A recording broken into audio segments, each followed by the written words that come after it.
CEPE katolika no tanterahina androany.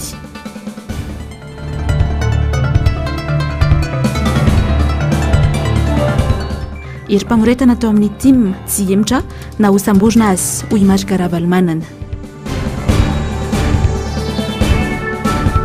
Tiako Madagasikara, mila mijoro isika ary tsy anaiky lembena nintsony.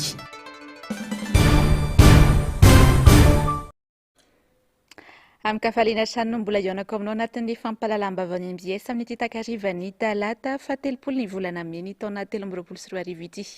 Manolotra ny araba ary tomboko kilasy tomboko vavy manasanao naraka ny fotoanany vavoatra amin'ny farany.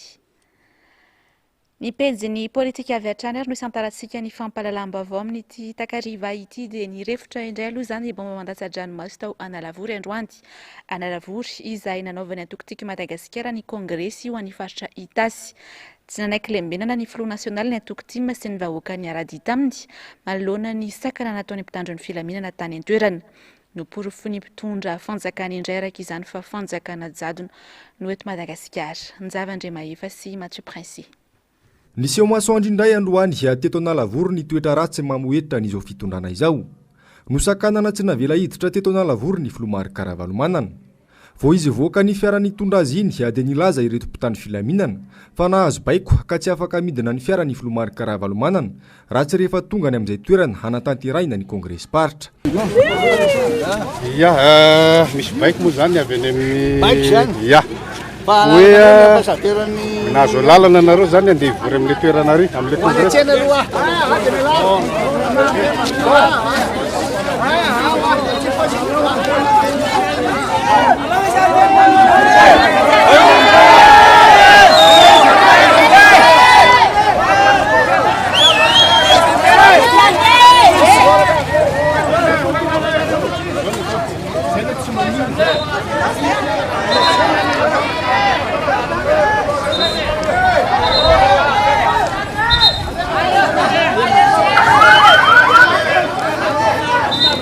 Tsy nanaiky lembenana nefa ny Filomary Karavalomanana sy ireo mpiaradia aminy satria ny zoma olo-pirenena teto no vohitsakitsaka. Vaky ny barazy nandefa bomba mandatsa-dranomaso ny mpitandro filaminana ary teo anolohan'ny Filomary Karavalomanana mihitsy no nandefasan'izy ireo izany.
Tsy nembotra trany nefa ny Filora Valomanana sy ny vahoaka niaraka taminy. Hitafasian'ny fitarainam-bahoaka no fotodiako atio izy. Noho ny tonga teo amin'ny vavahady-tsena nefa dia toy izao indray ny zava-nitranga.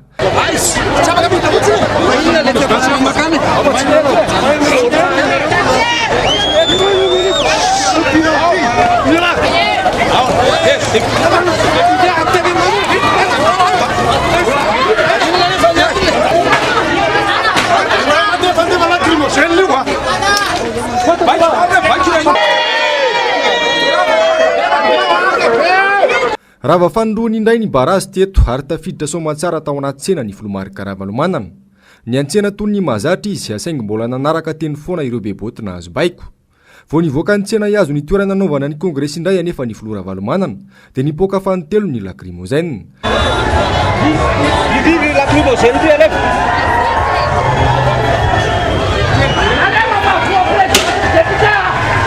Naseho ny Filomary Karavalomanana sy ireo mpiaradia aminy teto ahafatany demokratika i Madagasikara. Tsy milefitra manoloana ny fampiororona sy ny jado nataon'izao fitondrana izao. tsara ny manamarika fa vao tena amin'ny lalam-pirenena voalohany dia efa nisy ny sakatsakana nataon'ireo zandary sasany. Mafy ny tsindry asahan'ireo mpitandro filaminana ny tifitra bomba mandatsatra maso ny Filoha Karavalomanana izay filoham-pirenena teo aloha manana ny sata manokana mifehy azy kanefa ninina nanaovana herisetra tahaka izao. Hijanona any Alavory ihany isika atao anatin'ity toy ny vava manaraka ity. Airatony Masinao Andriamatoa sekretera-panjakana miadidy ny zandarmaria am-pirenena fa tsy rariny intsony izao herim-pamoretana atao amiko sy ny vahoaka izao. Tsy anaiky lembenana intsony izahay fa iroso hatrany hoy ny fanamafisan'ny Filoha Nasional Doktim. Miantony malagasy rehetra ihany koa irahina ijoro ny tenany. Nzavandrema efa sy Mathieu Prince hatrany. Tsy miembotra intsony isika ho ny Filoha Karavalomanana androany na dia ampiasaina herim-pamoretana tahaka ireny aza. Hitapoky hitam-pirenena ary hitany masony izao tontolo izao fa fitondrana jadona sy tsy tia fandrohana no misy eto Madagasikara hoy izy, ka mila mirahina isika mpanjaka ny famarinana sy ny tany tandalana. Vao niala tany Antananarivo zay dia hoy izy ny ambassadeur ny Grande Bretagne teo alohanay miaraka amin'ny tomobile misy saina arô zahay. Tanao amin'izany hita zao tontolo zao rô fietsika mamofady ataon'ny mpitandro filaminana ary vao tafita tsara daholo izy dia misy akona amin'izao fotoana zao any amin'ny Facebook any. Tia laza aminareo hoe tsy miasa irery isika ary tsy efa ampitahorana kely amin'ny basy mipoka iny akory no aty nisy mipoka ihany teo le matasa zamaso dia tsy tahotra tsy elatra zany tena pitolona fotsiny nahazo baiko zay baiko avy izy ary izy name baiko ary izy baiko chef suprême ny Folanda taloha malala tsara amin'ny baiko zany fa zay olona tsy malala lalàna sy mpadika lalàna zao no manome baiko. Dia sahanareo manakana anareo ke tsina tsy asakana anay dia milaza anareo ary voaka malagasy rehetra mba tsy hampioroorona ohatran'ireny isony isika satria ny olona kanosy ny orooro matahotra ohatran'izao. Efa laiko dia hoe fifidianana ihany tsy malala fa tsy fifidianana zay. Maninona zay sy anareo manentana hoe entana raha mpanaradianareo mba tonga isoratra anarana andray anjara amin'ny fifidianana. Zao zay nefany sakanany reto zandary. Na intsy arentitra araka izany ny Filoha Karavalomanana raha nanome hafatra ho an'ireo zandary indrindra ho an'ny sekretera-panjakana miadidy ny zandary mairie-pirenena manoloana ireny fihetsika mamoetra nataony ny zandary ireny. Ka dia miantso anao zay nga seky nga gele airato Masinao fa tsy anao rery akory mahany ity tsy anao rery ny tompo lalàna. Ny mampalahelo sy mahasositra dia zao ny mampalahelo reo le sasany zay andany amin'ny président misy dia tena olona tena fa tena mahatsapa ny fahoriny na ny fahoriny tenany tsy mihinan-kanina tsy mahita sakafo hohanina laniny olona ny andamin'ny te mandana tena midera sy makasitraka an'izy ireny zahay fa olona vitsikely reo tena bambaniny eo dia tena ampitaiko tsara mihitsy miseky nga gele général gele malala tsara ianao zany lalàna zany hoe ao anatin'ny fotoam-pifidianana malalaka vezivezena malalaka fitenenana ianao tsy tahitenda ohatra ianao hiteny teneno atsoy na sambory ara tianao koa.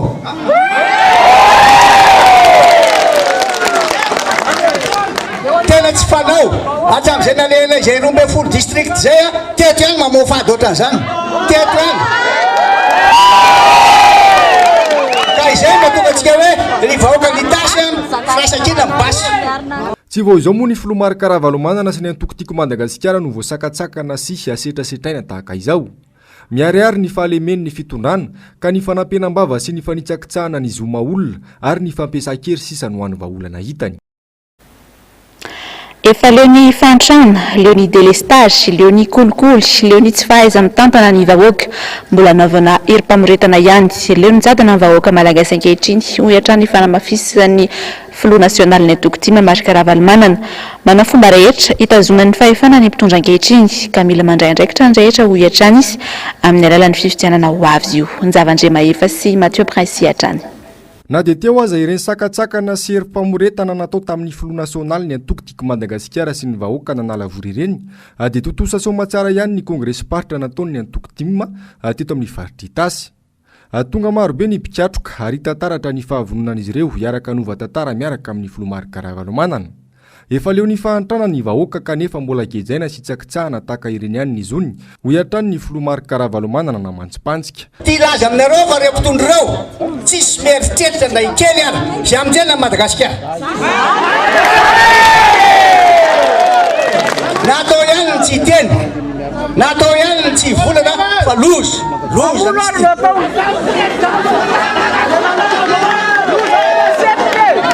efa latsaka katerena toy zao ny firenentsika tafahisika ao anaty lavaka mankitsikoitsika voaka malagasy ary very fanantenana tanteraka mbola ianareo ndray manakana hoe azy ampandrofondreo manjaka ny tsy fandripahalemana ny gendarme dia ny any antsaha ny any ambany vohatra ny tena saniny mialo voaka sy mifananana mijery ny dalo maninona reo mandeha makany fa firy nareo manona efa leo ny fahantrana lalina ny voaka mbola zao ihany nanaovanareo azy leo ny tsy fisiny fandripahalemana voaka indrindra fa ny tatsaha mbola zao ihany ny sakatsakanareo efa leo ny délestage isanandro rano tsy misy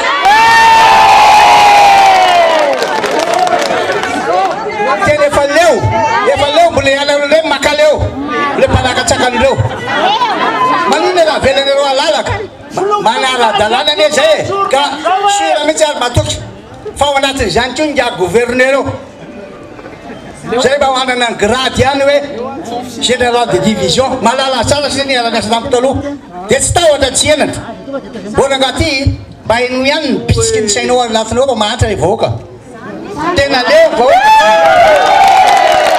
raha fitiny zany dia tsy mitsinjo intsony zay mahasony vahoaka ireo mpitondro amin'izao fotoana zao fa manao izay hijanonana sanitarana ny heviny fotsiny eo noho izany tokony eritreritry isika malagasy izao iarahantsika mahita zao fa potika tanteraka ny firenena ary latsaka ao anatin'ny antsana mangitsingitsika ny fahoriana voaka malagasy tsy maintsy mijoro isika tsy maintsy mampiseho aminareo hoe za mpitarika dia manaja anareo isorako akastahako anareo zany manoloana izany tsy mitsahatra ny miantso ny vahoaka malagasy ho mailo ary io manadin'izao amin'ny fanaraha-maso io fifidianana ho avy io ny Filomarika Karavalomanana manao ny fomba rehetra angalaram-bato sy ampandanina ny mpitondra ankehitriny mantsy ny sasany ankehitriny hono nambarany tena nisy mihitsy tao amin'ireo le ministère ny intérieur reo name baiko hoe andany anao teteizy dao ny chef district dia lazao azy vantse préfet zao tsy maintsy atao zao tsy maintsy atao mba ampandanina ny mpitondra amin'izao fotoana zao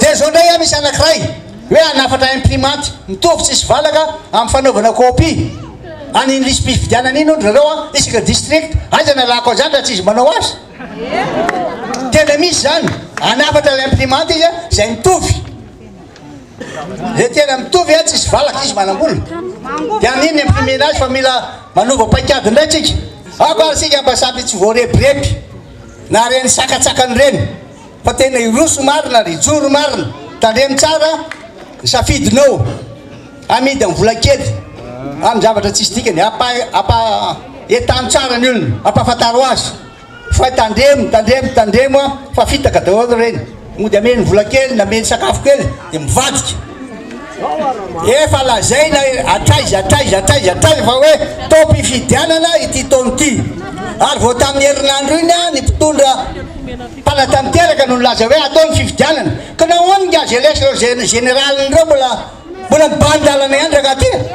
tsy mety zany tena tsy mety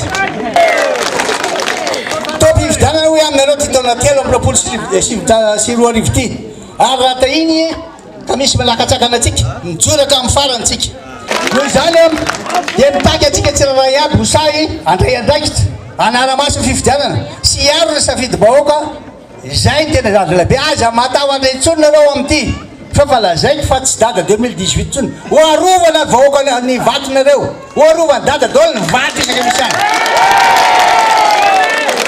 ary asa iaraka amintsika amin'izany any zareo mpanara-maso ny fefoka emina noho izany zany aza matahotra fa minofotsiny any tsy maintsy samy manomana daholo ny zavatra hitany isaka fokotany isaka ny commune isaka ny district averiko le mandeha zay tsy maintsy samy manomana ireo paikady mifanaraka amin'izany daholo amin'ny zava-misy ny fokotany aloha mizatra tsy apositsika fa fokotany eto ary zay samy hafa zatra mitranga toetra zany keo commune toetra zany keo a district noho izany zany tsy zay ny mahatonga zao anaovantsika an'ilay congrès partre izao.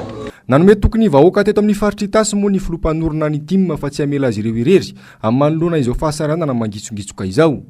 Nanome toky azy ary nisaotra azy kosa ireo mpiatroka tim teto Analavory tamin'ny alalan'ny distim sy ny filompitarika ny prodad fa vonona ny ampandany sy amerina azy indray eo amin'ny fitondrana. Miantso ny filoha nasionaly ny atokotoko Madagasikara irotsaka ho fidiana ho filohan'ny firenena ny solombavam-bahoaka lany amin'ny anaran'ny antokotim milanao ny firenena ary vonona izahay anoana anao hatramin'ny farany ny fanazavana nanamafy ihany koa ny sekretera jeneraly ny antokotim ary miantso ny rehetra mba handray andraikitra. Zavandre Mahefa sy Mathieu Prince hatrany. Manontany tena ny olom-pirenena ankehitriny hoe mbola misy fitondrana ve eto Madagasikara. Tena navoaka an'izao filoha ankehitriny izao ihany koa io hafony izy mbola tsy teo amin'ny fitondrana. Ifarany ty ny fepito-pesany mena anaty fahantrana lalina ny vahoaka malagasy. Ka io moa nanontany an'izao hoe misy mpitonja ve eto Madagasikara eto, milamina ve ny jirama, milamina ve ny fandriampahalemana, mahazo asa ve ny tanora. Io ny tena izao ia, le mpitonja zao ny tena izay. Ka izao tena ko antsika rehetra eto androany, mijoro isika anoana amin'ny président Marc Ravalomanana, c'est le président. Efa maro avao le raha fanontaniana manerana Madagasikara teo hoe mirotsa avao ianao monsieur le président hitondra an'ity Madagasikara ity ty afatsika mafy be hamaly an'izay avao izy maray afatsy be fa atao anareo mpitandro filaminana ho foana koa io maray 100 jours sisa ipatsahany io aho ka mitarema soa anareo olo mamebaika anareo ilefa antafy any avao ka izao no izy jereo aloha ny fahajalian'ny vahoaka jereo ny mpangalatra voamaso jereo ny mpangalatra zaza varira jereo ny dahalo manafika tanàna izay avao raha apetraka aminareo mpitandro filaminareo fa tsy ady amin'ny atoko-panohitra fa zahay mahavita azy ranga zay manaratsy anao monsieur le président ivady fivolanana tsirabe avao zay zay manaratsy anao monsieur le président anao takany stylo nona miongana voky miongana zay manaratsy anao monsieur le président anao taka mibararata moron-drano mangovotra mandra-pahafatiny ary zay manaratsy anao monsieur le président dia anao taka ny tavomofo ka navoky menaka za maika lanomaso. Fandatsahana ny fiainan'ny vahoaka malagasy anaty aizina no nataon'izao fitondrana izao nandritra izay nitondrany ny firenena izay ho kosa ny sekretera jeneraly ny antokotiko Madagasikara. Tsy ampandroso ny fiainam-bahoaka mihitsy ny sakatsaka nataon'ny mpanohitra. Ny herim-pamoretana sy ny didijado na sisa no vahaolana hitan'ny fanjakana. Ny entombo ve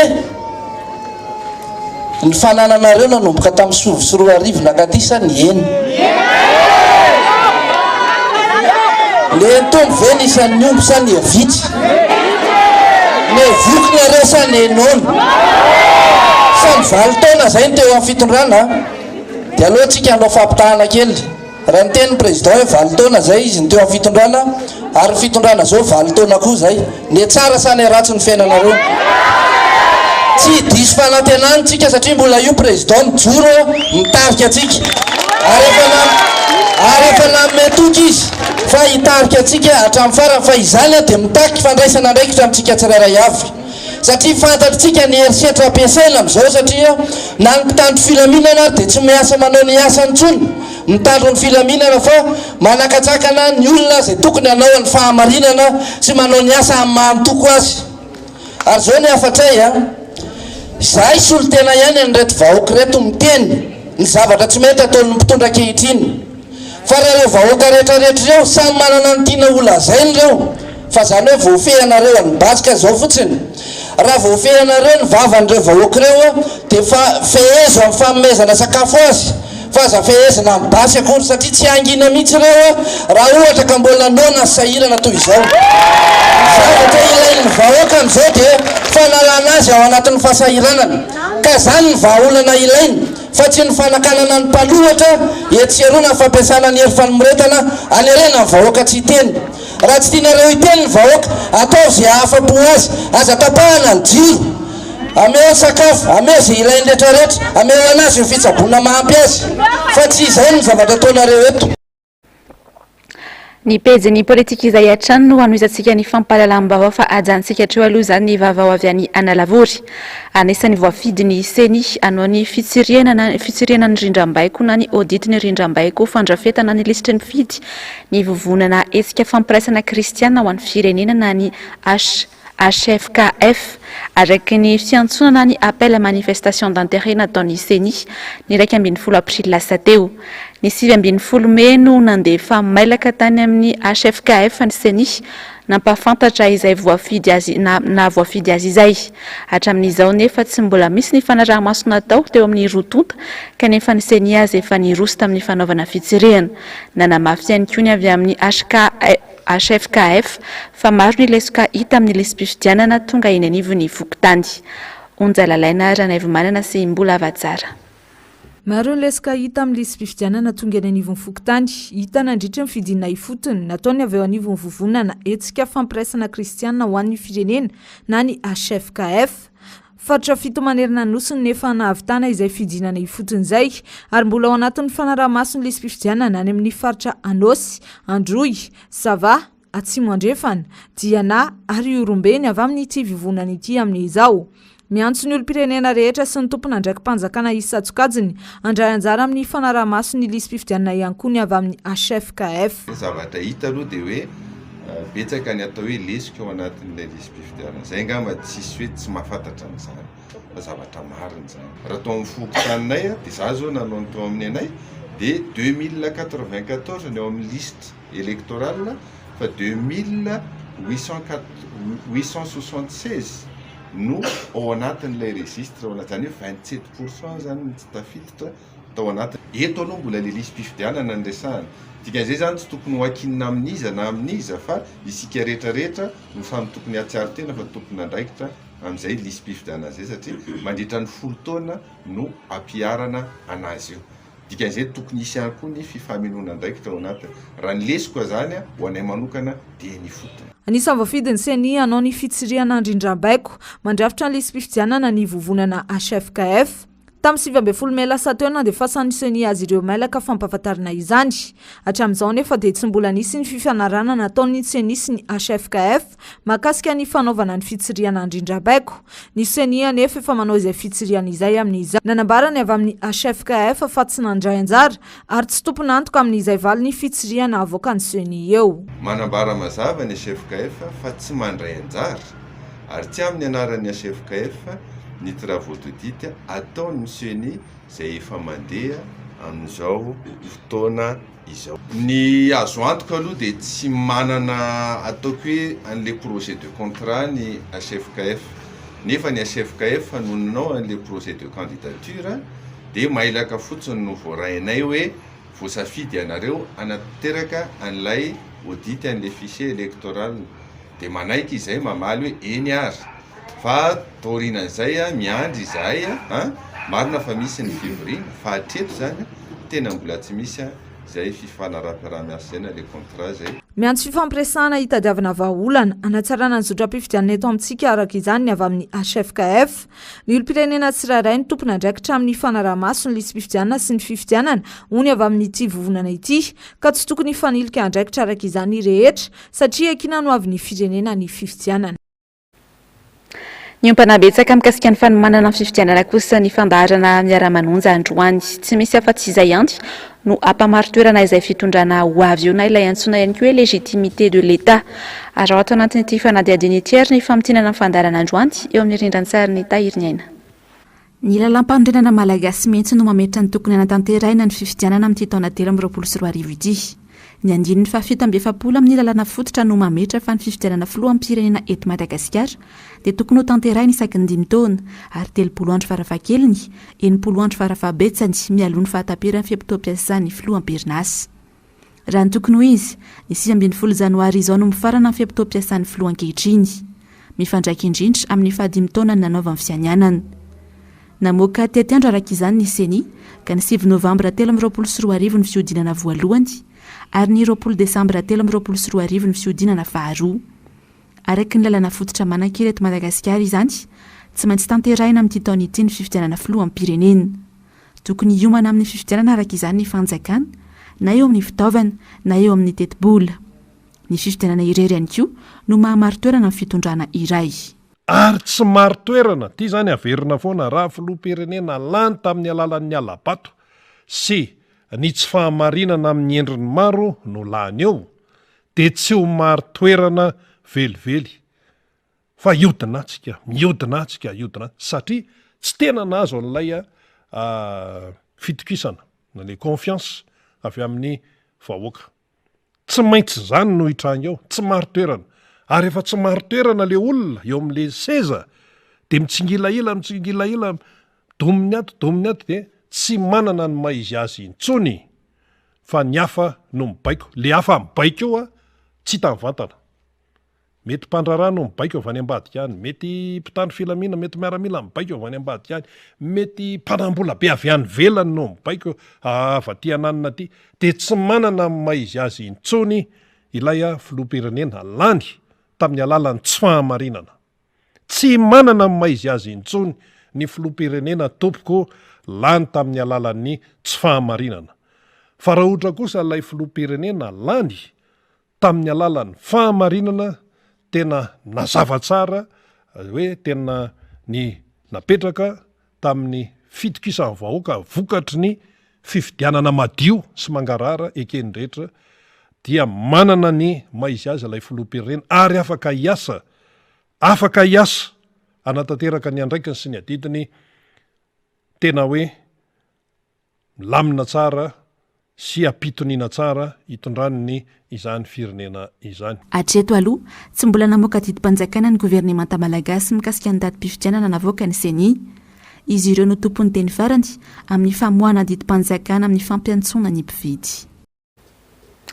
Ny pejiny fampianarana kosa indray ary dia nanomboka tamin'ny taom-pianarana 2024 sy 2025 no noroso tamin'ny fanaovana fanadinana CEPE manokana ny sekoly katolika manerana Nosy. Ny filakevitra nasionaly ny fanabeazana katolika no tanterahina tany Antsiranana tamin'ny volana aogositra 2024 no nanapaka izany. Mpianatra anarivony no niatrika ity fanadinana ity androany teny amin'ny sekoly Masina Misely Amparibe iray amin'ny foibe-panadinana eto Andrenivohitra. Ny taranja religion no nanomboana ny fanadinana ary ny taranja geografia kosa no namarana anazy. Onjalalaina Ranaivo Manana sy mbola avatsara. Mpianatra miisa 70 avy amin'ireo sekoly 12 mandrafitra ny distrikany Mahamasina no niatrika ny fanadinana CEPE katolika androany teo tamin'ny kolejy Masina Misely Amparibe. Ny taranja religion nanomboana ny fanadinana tamin'ny tapakandro maraina ary ny taranja éducation à la vie et à l'amour na EVA, ny taranja malagasy, frantsay ary ny géographie nanadinana ireo mpiadana ny tapakandro arivo. Anisan'ny takiana rehefa hiditra hianatra amin'ny kilasy taona fahaenina eny amin'ny sekoly katolika manerana Nosy ny fahafahana fanadinana CEPE katolika. Tanjona amin'ny fanaovana fanadinana toy izao ny ampitoviana ny lentan'ireo mpianatra rehetra mianatra eny anivon'ny sekoly katolika ary koa ny ampifondronana azy ireo. Manana valeur tokoa izy io ho anay izany satria raha hiditra amin'ny sekoly katolika dia isan'ny takiana amin'ny mpianatra izany io diplôma katolika io.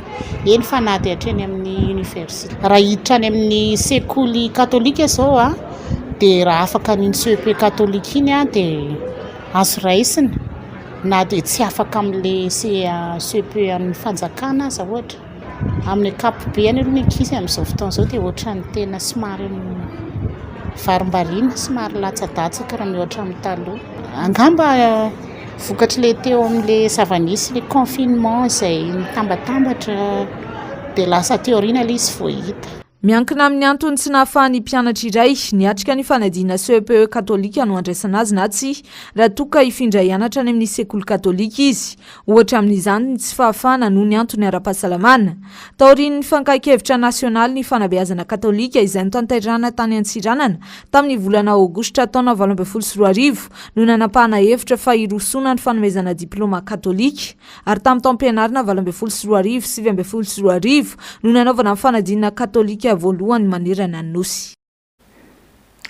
Marobe ny rafitra mila fanatsarana mba ahafahana mandavorary ny sehatra ny fanabeazana eto Madagasikara. Mianga avy any amin'ny fanjakana ny ambaratonga isa-tsokajiny ary ny isanankohonana izany. Manoloana ny lesoka mamotika ny sehatra ny fanabeazana. Fanaty adiny Onjalalaina Ranaivo Manana sy mbola avatsara hatrany. nanomboka tamin'ny taona 3 nanaovana hetsika maneran-tany ho an'ny fanabeazana ary anisany nandray anjara amin'ity hetsika ity isika eto Madagasikara.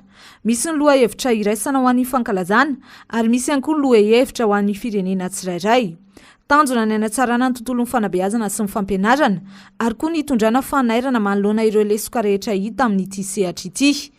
Lohahevitra mandritra ny fankalazana izay atao manomboka androany ka hatramin'ny rojona ho avy izao ny hoe ahoana ny hijerena ny fampiasam-bola maharitra mifanaraka amin'ny filana nefa tsy antedry. Mbola maro ireo rafitra mila tsaraina ahafahana mameno ny kalitaom-panabeazana eto Madagasikara. Isan'ny lohalaharana amin'izay fanatsarana tokony atao izay ny fampanarahan-dalàna ireo mpanabe eto amintsika izay antoka hampandroso ny fanabeazana. Amin'ity taona ity zany dia ny lohahevitra iraisantsika dia ny hoe investir dans un monde juste, décoloniser le financement de l'éducation.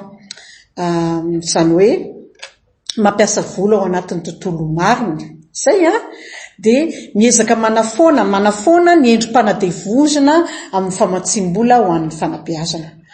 Zay no atao eo amin'ny firenena rehefa misy ny tsy ampy takin'ny fanabeazana ara-kalitao tsy manavaka ary hoentina amin'ny fiainana mandritry ny androm-piainana dia mazava ho azy fa mipetraka le hoe tahany malagasy. Eo amin'le hoe lafy ny asa fampianarana mihitsy dia mbola betsaka ny tsy voavalin'ireo olona tafiditra ho isan'ny mpampianatra ny takiana. Atongavana amin'izay fanatsarana izay dia isy ny fivoriana arahana ady-hevitra andraisan'ny olon-drehetra anjara atao amin'ny voalohan'ny volana jona ho avy izao. Tafiditra indrindra ao anatin'ny herinandro ny hetsika maneran-tany ho an'ny fanabeazana izany. Ankoatr'izay dia isy ihany koa ny dinika iarahana amin'ireo syndicat-ny mpampianatra ahafantarana ny olana sedran'izy ireo sy jerena vahaolana manoloana izany. Ankoatra ny mpanabe, betsaka ny foto-drafitrasa any an-tsekoly mbola tsy zarizary. Antoka ny fahalavorarian'ny fanabeazana avokoa ireny araka ny fanehoan-kevitra. Ilaina ary tena zava-dehibe ny fanarenana raha mikatsaka ny fampandrosoana ny sehatry ny fampianarana ny rehetra. Ny sehatry ny fahasalamana kosa indray ary paramety 7 miandraikitra ny fanaovana vaksiny fanefitry ny Covid-19 tetsy amin'ny hopitaly HIRA mbola nandray ny tampokarama ny volana martsa hatramin'izao. Efa nisy ihany ny hetsika fitakina nataon'izy ireo ny herinandro lasa teo saingy mbola ny tampokarama iray volana ihany no navoaka ny tompon'andraikitra. Takiny paramedy araka izany ny amoahana ny tampokaramany amin'ity herinandro ity. Onjalalaina Ranaivomanana mbola hava tsara. Mitohatra ny hetsika ataon'ireo paramedy miandraikitra ny fanaovana vaksiny fanefitry ny Covid-19 tetsy amin'ny hopitaly HIRA. Piasa 7 ireo tsy mbola nandray ny tampokarama volana martsa raha ny fitarainana nataon'izy ireo.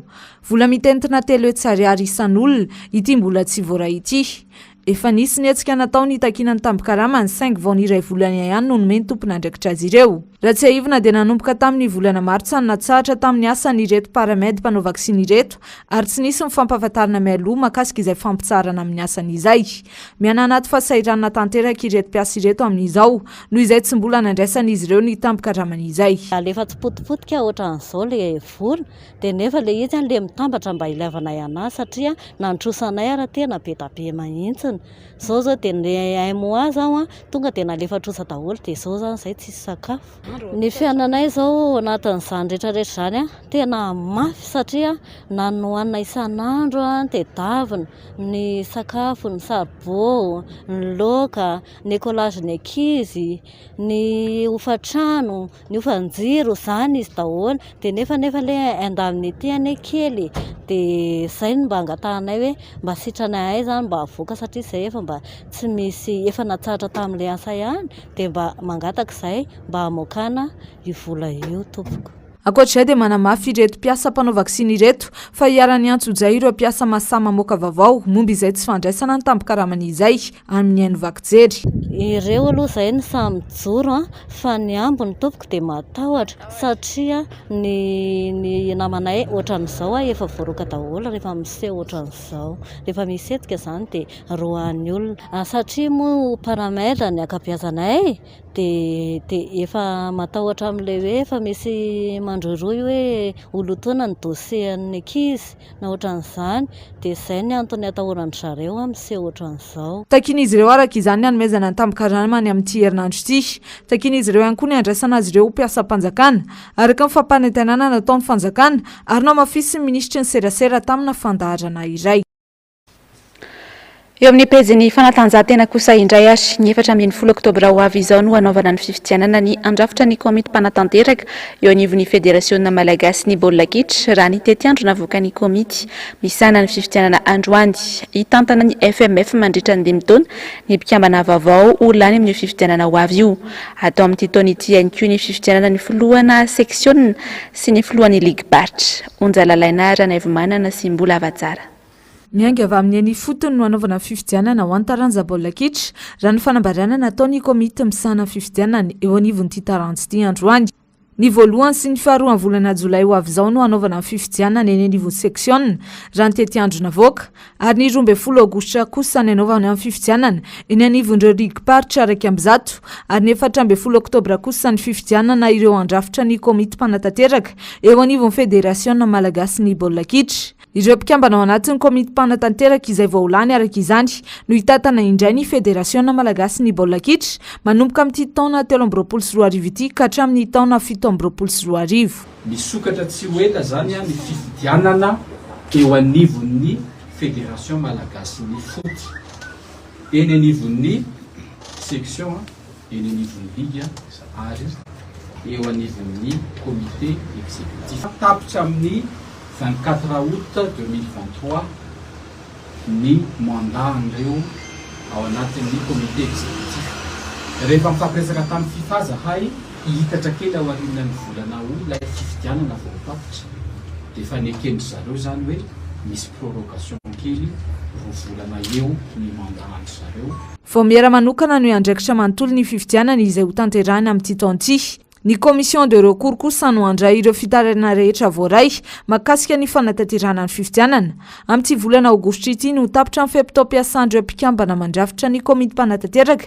eo anivon'ny federasiona malagasy ny baolina kitra antony rosoana amin'ny fifidianana amin'ity taon'ity Amararantsika ny fampalalambavao ny maresaka iraisampirenena dia nivoaka tamin'ny fahanginan'ny alina i Ousmane Sonko mpanohitra ao Senegal nanambara tamin'ny tambazotra tserasera ny tenany fa nalaina sy notazomina ankeriny ka miantso ny olom-pirenena rehetra na ofitsiketsehana roa andro no efa nisamborana azy ka tsy nahinona vaovao intsony taoriana izay eo andohary rahantsika ny fanadiadiana eo amin'ny rindran-tsary ny tahiriny aina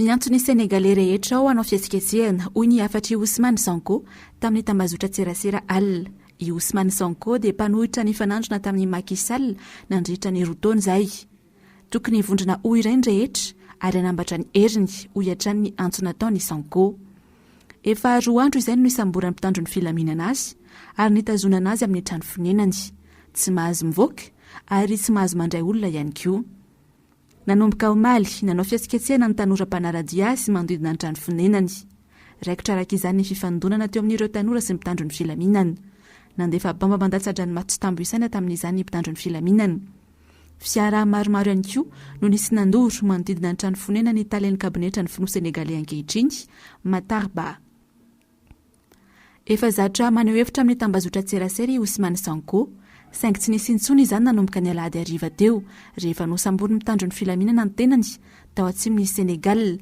rehefa hiazo any Dakar iny nandeha araka izany ny resaka fatazomina ankeriny ao an-tranony ity mpanohitra ity nanameloka ny fiasika toy izao avy hatrany sy ny Amnesty International nilaza fa tsy ara-dalàna ny ataony mpitondra ao Senegal ary tokony hatsahatra avy hatrany tsy nisy fiasika nanao ny toyiny ka tokony anakatsakanana ny Sonko mihitsy dia izay ihany koa ary no manakatona ampezin'ny fampalalambavao tamin'ny tialina ity mankasitraka anao ary nanaraka izany hatramin'ny farany rehefa avy eo ary aoarahanao ary ny fampalalambavao ny fandaharana ahoana marina sy ny fandaharana Global News ary